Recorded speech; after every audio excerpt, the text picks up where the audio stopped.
नमस्ते दोस्तों। अभी तक हमने बात की process hazards, unit operation, unit process, PID और अलग अलग इंडस्ट्रीज में हजार्ड्स की प्रोबेबिलिटी क्या है, उसका कंट्रोल कैसे करते हैं और उसका रिस्क मिनिमाइज कैसे कर सकते हैं। जैसे अभी हमने फर्टिलाइजर इंडस्ट्रीज देखी थी, पेट्रोकेमिकल इंडस्ट्रीज देखी, फार्मास्यूटिकल इंडस्ट्रीज देखी। ये अलग अलग इंडस्ट्रीज और उसके रिलेटेड हजार्ड्स और उसका कंट्रोलिंग टेक्निक देखा। अभी हमने जो बात की थी कि ये गैस यहाँ पे हो सकता है या फिर ये टॉक्सिक केमिकल्स वर्किंग एनवायरनमेंट में हो सकता है या फिर ऐसे अलग अलग वेपर्स, फ्यूम्स, डस्ट के फॉर्म में भी यहाँ पे वर्किंग एनवायरनमेंट में ये केमिकल्स आ सकते हैं। तो इसको मेजर कैसे करेंगे? क्योंकि अगर आपने मेजर ही नहीं किया तो आपको मैक्सिमम परमिसिबल लिमिट से आप कंपेयर नहीं कर पाएंगे, और ये अगर कंपेयर नहीं कर पाएंगे तो उसको कंट्रोल करना है या नहीं करना है ये भी डिसाइड नहीं कर पाएंगे। तो उसके लिए स्पेशली मैं बात कर रहा हूं कि जब टॉक्सिक और फ्लेमेबल केमिकल्स रहेंगे तो वहां पे सैंपलिंग और एनालिसिस ये टेक्निक्स यूज करते हैं। तो सैंपलिंग का मतलब क्या है कि आप जहां पे काम कर रहे हैं, जो वर्क एनवायरनमेंट में काम कर रहे हैं, वहां से आपको सैंपल लेना है। जैसे अभी अगर आपको टॉक्सिक केमिकल्स या फ्लेमेबल केमिकल्स का एयर में से आपको चेक करना है कि इसमें एक्चुअली क्वांटिटी कितना है, तो उसको हम एयर सैंपलिंग कहेंगे। अगर आपको कोई वाटर में या वाटर बॉडीज में केमिकल मिक्स हुआ ऐसा डाउट है तो वहां पे वाटर सैंपलिंग रहेंगे। तो ऐसे अलग अलग सैंपलिंग टेक्निक्स है और वहां पे उसके बाद में लैबोरेटरीज में उसका एनालिसिस होता है अलग अलग इक्विपमेंट्स यूज करके। जैसे कि कहीं जगह गैस डिटेक्टर यूज करना पड़ता है, कहीं जगह कलर कंपैरेटर यूज करना पड़ता है, कहीं जगह high pressure liquid chromatography use करना पड़ती है, कहीं जगह गैस क्रोमेटोग्राफी यूज करना पड़ता है, कहीं जगह कुछ अलग सोफिस्टिकेटेड इक्विपमेंट यूज करना पड़ता है, जैसे कि यूवी स्पेक्ट्रोफोटोमीटर, अल्ट्रावायलेट रेज जो है उस रेंज वाला स्पेक्ट्रोफोटोमीटर। ये बहुत सारे ऐसे लैबोरेटरीज में सोफिस्टिकेटेड इक्विपमेंट्स है जिसकी वजह से एनालिसिस हो सकता है। अभी ये एनालिसिस करने के लिए पहले आपको सैंपल कलेक्ट करना पड़ेगा। तो ये सैंपल कलेक्ट करने की जो प्रोसेस है उसको हम सैंपलिंग टेक्निक कहते हैं। और अभी हम प्रेजेंटेशन में फोकस कर रहे हैं सिर्फ टॉक्सिक और फ्लेमेबल केमिकल्स के बारे में, ठीक है? क्योंकि हमको मेजर फोकस करना है टॉक्सिक और केमिकल फ्लेमेबल केमिकल जो रहते हैं इंडस्ट्रीज में उसके ओरिएंटेड। तो इसमें मेनली 3 अलग अलग मेथड है। जैसे कि यहाँ पे आपको दिखाई देता है personal air sampling.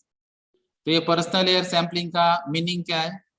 Personal level पे, यानी कि आपके खुद के इंडिविजुअल लेवल पे अगर आपको एयर सैंपलिंग करना है तो आप कैसे करेंगे? तो उसके लिए बेसिक गाइडलाइन ये है कि आपका जो नोज है, नोज के हिसाब से अगर आपने पॉइंट आउट किया, मेजर किया 30 सेंटीमीटर डाया, तो ये आपका होगा ब्रीदिंग जोन। तो ब्रीदिंग जोन में जो भी एयर सैंपल वहां पे आता है, एयर वहां पे आता है, जो आप actually respiratory tract through respiration लेते हो, यानी कि आप वो श्वास अंदर लेते हैं। वो श्वास जो अंदर लेते हैं वो हवा कौन सी रहती है? तो आपका जो 30 सेंटीमीटर डायमीटर में जो हवा रहती है आपके नाक के आसपास, वही हवा आप लेते हैं अंदर। तो अगर वो एयर का आपको सैंपलिंग करना है, उसको चेक करना है कि इसमें केमिकल्स कितने हैं, तो उसको बोलेंगे हम पर्सनल एयर सैंपलिंग। अगर आप जो एनवायरनमेंट में काम कर रहे हैं, आप कोई लेबोरेटरी में काम कर रहे हैं, आपका कुछ स्पेसिफिक डिपार्टमेंट है, आपका कुछ केबिन है, जो भी है, तो वहां पे अगर आपको एयर सैंपलिंग करना है तो उसको बोलेंगे हम वर्क प्लेस एयर सैंपलिंग। यानी कि अभी मैं ये लैब में बैठा हूं तो ओवरऑल लैब में मेरे एयर के जो स्पेसिफिक टॉक्सिक केमिकल्स और फ्लेमेबल केमिकल्स का कॉन्सेंट्रेशन कितना है, तो ये वर्क प्लेस एयर सैंपलिंग होता है। और उसके अलावा मेरे लैब के बाहर या बिल्डिंग के बाहर जो सराउंडिंग है, तो वहां पे एक्चुअली जो एम्बियंट एयर है, यानी कि एटमॉस्फेयर जो है, एटमॉस्फेयर में, नॉर्मल एटमॉस्फेयर में जो एयर है, तो वो एयर में केमिकल्स का कॉन्सेंट्रेशन क्या है, तो उसके लिए हमारे पास टेक्निक है एम्बियंट एयर सैंपलिंग। तो ये तीनों का मीनिंग अलग अलग है, टारगेट या ऑब्जेक्टिव अलग अलग है और इसके लिए मेथड्स भी अलग अलग है, इसलिए इक्विपमेंट्स भी अलग यूज करते हैं। ठीक है, तो जैसे यहाँ पे पिक्चर में भी दिखाई देगा आपको, तो यहाँ पे ये पर्सनल के लिए यहाँ पे पर्सनल सैम्पलर दिखाई दिया है। वर्क प्लेस एयर सैम्पलिंग के लिए कुछ डिजिटल इक्विपमेंट्स या डिटेक्टर हम यूज कर सकते हैं, गैस डिटेक्टर सिस्टम्स। और एम्बिएंट एयर के लिए जैसे यहाँ पे फोटोग्राफ में मैंने दिखाया है, हाई वॉल्यूम सैम्पलर जिसको कहते हैं, तो ये हाई वॉल्यूम सैम्पलर हमको यूज करना पड़ेगा, तभी आपको एम्बिएंट एयर का क्वालिटी पता चलेगा। तो ये जो अलग अलग सैम्पलिंग टेक्निक्स है वो अभी हम देखेंगे। तो यहाँ पे सैम्पलिंग इंस्ट्रूमेंट्स जो रहता है उसमें एक है फिल्ट्रेशन सैम्पलिंग और दूसरा जो है डायरेक्ट रीडिंग इक्विपमेंट्स। तो फिल्ट्रेशन सैम्पलिंग में नॉर्मली क्या रहता है कि ये कैस्केड रहता है और उसमें एक फिल्टर यूज करते हैं। तो नॉर्मली अगर आप देखेंगे तो कन्वेंशनल डिजाइन में ये जो फिल्टर रहता है ये फिल्टर पेपर ही रहता है। तो फिल्टर पेपर में आपको क्या करना है कि यहाँ से एक इनपुट रहेगा, इनपुट थ्रू आपको एयर सक करना है, उसके लिए शायद आपको ब्लोअर यूज करना पड़ेगा या फिर वैक्यूम सिस्टम यूज करना पड़ेगी, जिसकी वजह से ये एयर सक हो जाएगी। और एयर सक होने के बाद अगर इसमें सॉलिड्स वगैरह रहेंगे तो यहाँ पे साइक्लोन अरेंजमेंट रहती है, वो स्ट्राइक होगा, सॉलिड सेपरेट आउट होगा और ये जो डस्ट है पूरा ये फिल्टर थ्रू पास होगा। और फिल्टर ऐसा रहेगा कि वो सॉलिड पार्टिकल्स ब्लॉक करेगा और रिमेनिंग जो पार्टिकल्स है यानी कि फ्रेश एयर जो है वो आपको क्लियर बाहर लेके जाएगा। तो जो सॉलिड पार्टिकल्स यहाँ पे आ चुके हैं तो यहाँ पे कैलकुलेशन क्या हो सकेगी आपको, तो आपको कैलकुलेशन करना पड़ेगा कि वैक्यूम थ्रू मैंने एयर का कितना वॉल्यूम यहाँ पे एंटर किया है, यानी कि मीटर क्यूब में या सेंटीमीटर क्यूब में या लीटर्स में, जितना वॉल्यूम मैंने यहाँ से एंटर करने की परमिशन दी उसके हिसाब से ये सॉलिड पार्टिकल्स यहाँ पे कितने डिपॉजिट हुए। तो आपको पेपर का पहले वेट लेना पड़ेगा, इनिशियल वेट विदाउट सॉलिड्स, और फाइनल वेट लेना पड़ेगा विद सॉलिड्स। तो अगर आपने इनिशियल वेट और फाइनल वेट लिया तो उसमें जो डिफरेंस आएगा वो आपके मिलीग्राम्स या ग्राम्स में आएंगे आपके सॉलिड पार्टिकल्स यानी कि डस्ट। तो ये भी ये एक मेथड है जहां पे कैलकुलेशंस करके ऑब्जर्वेशंस करके आप फिल्ट्रेशन कर सकते हैं और सैम्पलिंग टेक्निक यूज कर सकते हैं। उसके अलावा आज के डेट में डिजिटल कुछ इक्विपमेंट्स है, इंस्ट्रूमेंट्स है जो आप डायरेक्टली इक्विपमेंट्स वहां पे रख सकते हैं और वो आपको डायरेक्ट रीडिंग देगा विद इन सेकंड्स और विद इन मिनट्स। तो ये डायरेक्ट रीडिंग इक्विपमेंट भी आपको यूज करना चाहिए और जो भी आज के डेट में सोफिस्टिकेटेड और कैलिब्रेटेड इक्विपमेंट्स रहेंगे आपके पास तो आप यूज कर सकते हैं। उसके अलावा जो है पर्सनल डस्ट सैंपलर, तो यहाँ पे अगर आप पर्सनल डस्ट सैंपलर देखेंगे तो मैंने यहाँ पे ये पिक्चर में दिखाया, ये डस्ट मॉनिटर सैंपलर आप ऐसे भी यूज कर सकते हैं या फिर आगे के साइड में भी आप यूज कर सकते हैं। उसको एक मोबाइल जैसा वेट रहेगा ऐसा समझो, और यहाँ पे ये देखो फ्रंट में भी आप इसको लगा सकते हैं या फिर ये जैसे बैक में लगा दिया। अगर ये कुछ काम ऐसे कर रहा है कि जिसकी वजह से इसको प्रॉब्लम होता होगा तो आप बैक साइड में भी इसको लगा सकते हैं। तो इसका कनेक्शन जो है वो जो पाइप है वो पाइप कनेक्टेड है ये पर्टिकुलर इक्विपमेंट्स को, जिसको हम पर्सनल सैंपलर कहते हैं। तो यहाँ पे देखिए ये 30 सेंटीमीटर जो डाया है मीन्स नोज से 30 सेंटीमीटर के अंदर की जो हवा है ये हवा ही आपके एक्चुअली यहाँ पे सक होनी चाहिए। तो यहाँ पे एक्चुअली उन्होंने ये इनपुट जो बोलेंगे हम प्रोब, तो ये प्रोब यहाँ पे बताया उन्होंने, तो ये साइक्लोन उसको कहा गया है, तो ये मैं बताता हूँ बाद में। तो ये 30 सेंटीमीटर डाया का जोन, तो ये अपना ब्रीदिंग जोन है। तो ये ब्रीदिंग जोन जैसे यहाँ पर भी बताया ये एक्चुअली यहाँ पे ब्रीदिंग जोन है। तो ये ब्रीदिंग जोन थ्रू ही ये कॉलर या फिर आपके शोल्डर पे ये लगाया जाएगा और वहां की जो हवा है वो हवा आपको सक करना है और फिर ये इक्विपमेंट में डायरेक्टली आपको ये हवा सक होगी, उसका फिल्ट्रेशन होगा, उसके बाद में उसका कैलकुलेशन होगा और आपको डिजिटल डिस्प्ले पे डायरेक्ट रीडिंग मिलेगा। तो ये ऑन करने के लिए इसका पावर बटन का बटन प्रोविजन भी दिया है उसका। फिर उसमें एक एक्चुअली कार्ट्रिज भी रहता है, ये कार्ट्रिज में आप जो कंटेमिनेंट से आपके जैसे कि अभी डस्ट है तो डस्ट के अलावा अगर आप कोल माइंस में काम करते तो कोल डस्ट होगी, अगर आप कहीं पे सिलिका बेसिस पे कुछ काम कर रहे हो तो सिलिका डस्ट रहेगी। तो जो भी डस्ट या केमिकल्स रहेंगे तो वो सब कंटेमिनेंट्स यहाँ पे ट्रैप हो जाएंगे और वहां पे आपको पता चलेगा कि इतना कॉन्सेंट्रेशन क्या है। तो ये पर्सनल लेवल पे अगर आपको सैंपलिंग करना है कि मैं किस एरिया में काम कर रहा हूँ और मैं क्या एक्चुअली इनहेल कर रहा हूँ, मुझे कुछ केमिकल का इश्यू तो नहीं है, अगर ये आपको फाइंड आउट करना है तो ये एक्चुअली पर्सनल डस्ट सैंपलर आप यहाँ पे लगा सकते हैं और आपका सैंपलिंग क्लियर हो सकता है। तो ये जो पर्सनल डस्ट सैंपलर है, इसमें जो कंपोनेंट्स है ये एक्चुअली फिल्टर यूज करते हैं उसमें। तो ये फिल्टर मिक्स सेलुलोज ईस्टर भी हो सकता है, पॉलीविनिल क्लोराइड हो सकता है, या टेफ्लॉन हो सकता है, या फाइबर ग्लास, या सिल्वर मेम्ब्रेन, या क्वार्ट्ज। तो ये कौन सा फिल्टर कब यूज करना है, तो जैसे अभी यहाँ पे मिक्सर सेल्यूलोज ईस्टर, तो ये कब यूज करना है, अगर आप कुछ मेटल ओरिएंटेड कुछ प्रोसेसिंग कर रहे हैं, या फिर वेल्डिंग फ्यूम्स है, एस्बेस्टॉस आप हैंडल कर रहे हैं, या फिर कुछ अदर फाइबर मटेरियल आप हैंडल करने वाले, तो ये अगर रहेगा तो आपको एमसीई सुटेबल है। अगर आप सिलिका, क्रोमेट्स, गैल्वेमेट्रिक, ग्रेविमेट्रिक मेथड्स या एनालिसिस कर रहे हैं, या रेस्पिरेबल डस्ट है आपके यहाँ पे, तो पीवीसी आप यूज कर सकते हैं। अगर PM10 यानी कि पार्टिकुलेट मैटर 10 माइक्रोन साइज, तो ये है, या फिर पेस्टिसाइड से, एसिड से, एरोसोल से, पीएनए, सॉल्वेंट से, तो आपको पीटीएफई यानी टेफ्लॉन सुटेबल है। आप अगर ग्रेविमेट्रिक एनालिसिस, पेस्टिसाइड्स या आइसोसाइनेट, एयर पोल्यूटेंट्स आप यूज करते होंगे, तो फाइबर ग्लास आपके लिए सुटेबल है।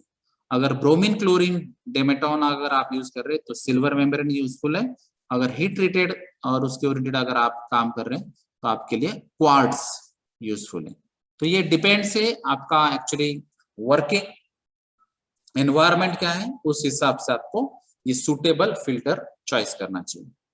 और ये जो फिल्टर है, जैसे अभी हमने बात की, तो ये एक्चुअली फिल्टर यहाँ पे, तो ये सबसे इंपॉर्टेंट है फिल्टर कंपोनेंट, ये पर्सनल सैंपलर का। उसके बाद में रहता है सैंपलिंग हेड, उसके बाद में ट्यूब्स रहते हैं, और उसके बाद में पंप्स रहते हैं। तो ये अगर आपने इक्विपमेंट देखा तो एकदम सिंपल है, ये इक्विपमेंट हमने एक्चुअली यूज किया है।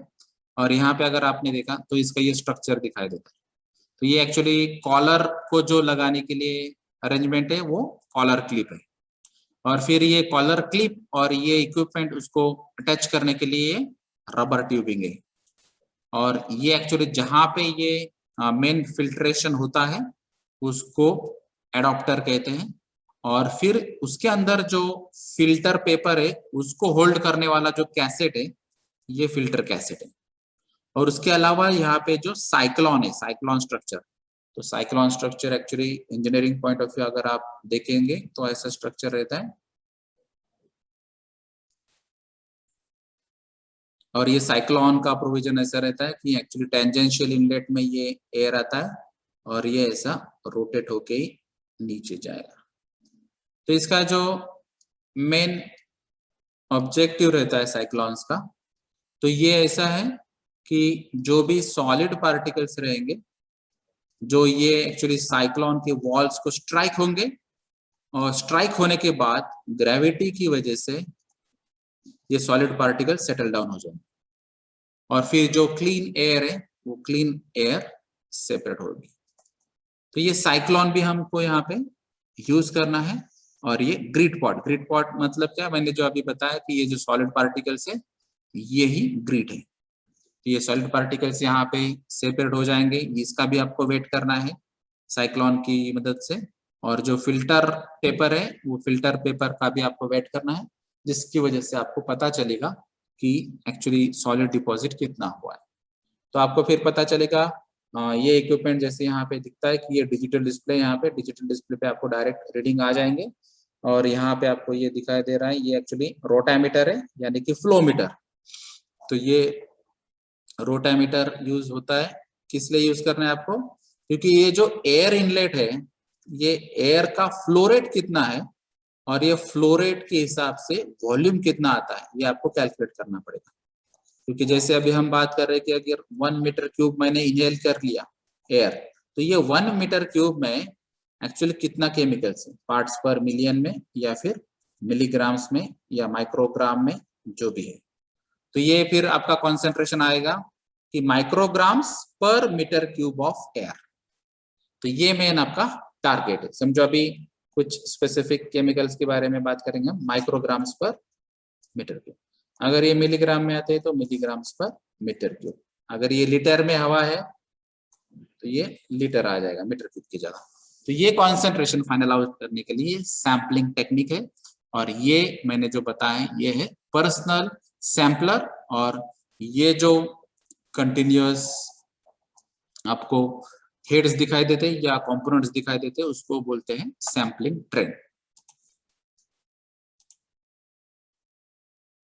अब ये जो मैंने फिल्टर आपको बताया था, जहां पे एक्चुअली मेन आपका आप फिल्टर इंपॉर्टेंट है, जैसे यहाँ पे देखो कोटेड फिल्टर, तो ये फिल्टर पे ही आपके सॉलिड्स डिपॉजिट होने वाले, ब्लॉक होने वाले।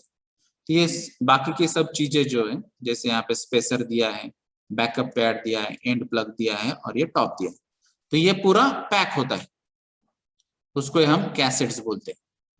तो ये कैसेट कंपोनेंट्स है। तो ये कैसेट में ये मेन जो कंपोनेंट है अपने लिए वो है फिल्टर पेपर। तो ये फिल्टर पेपर पे ही आपको ध्यान देना है, और उसी पे आपके जो सॉलिड्स के डिपोजिशन देखना है, और उसके बाद में आपको कैलकुलेशंस करके एनालिसिस करना है कि कितनी डस्ट आपके रेस्पिरेशन थ्रू जा सकती है। और ये जो मैंने साइक्लोन बताया था, ये साइक्लोन का ही डिटेल यहाँ पे बताया। ये देखो ये यहाँ पे ये कैसेट है, ये फिल्टर है, और ये साइक्लोन का स्ट्रक्चर है, और यहाँ पे ग्रिट है यानी कि सॉलिड पार्टिकल्स है। यहाँ पे देखिए ये इनलेट में दिखाई देता है, ये सॉलिड्स यहाँ पे दिखाई दे रहे हैं, ये साइक्लोन थ्रू आ रहे हैं और यहाँ पे डिपॉजिट हो रहे हैं। तो ये ग्रेविटी की वजह से ये, जैसे हम बोलते हैं कि टेंजेंशियल फोर्स और सेंट्रीफ्यूगल फोर्स, उसके बाद में ग्रेविटी फोर्स एक्ट होगा, और ग्रेविटी की वजह से वो सॉलिड सेपरेट आउट होगा एयर से। तो ये सॉलिड गैस सेपरेशन प्रोसेस होती है साइक्लोन में सिंपली। उसके बाद में है दूसरे जो सैंपल्स हैं जिसको हम बोलेंगे working work place monitoring systems है। लेकिन वर्क प्लेस मॉनिटरिंग सिस्टम्स के लिए आपको अलग अलग इक्विपमेंट्स यूज करना पड़ेंगे जो पर्सनल सैंपलर जैसे नहीं है। और उसके बाद में जो एम्बिएंट एयर सैंपलिंग रहती है, वो एम्बिएंट एयर सैंपलिंग में आपको national ambient air quality standard के हिसाब से और हाई वॉल्यूम सैंपलर के हिसाब से आपको प्रोसीजर्स करनी। जैसे अभी हम बात कर रहे हैं इंडिविजुअल टॉक्सिक और फ्लेमेबल केमिकल्स के हिसाब से, तो इसीलिए मैंने अभी यहाँ पे आपको पर्सनल सैंपलर की डिटेल्स दी है। तो जो वर्क प्लेस मॉनिटरिंग है और हाई वॉल्यूम सैंपलर है वो अलग प्रेजेंटेशन में हम उसके बारे में बात करेंगे। Thank you.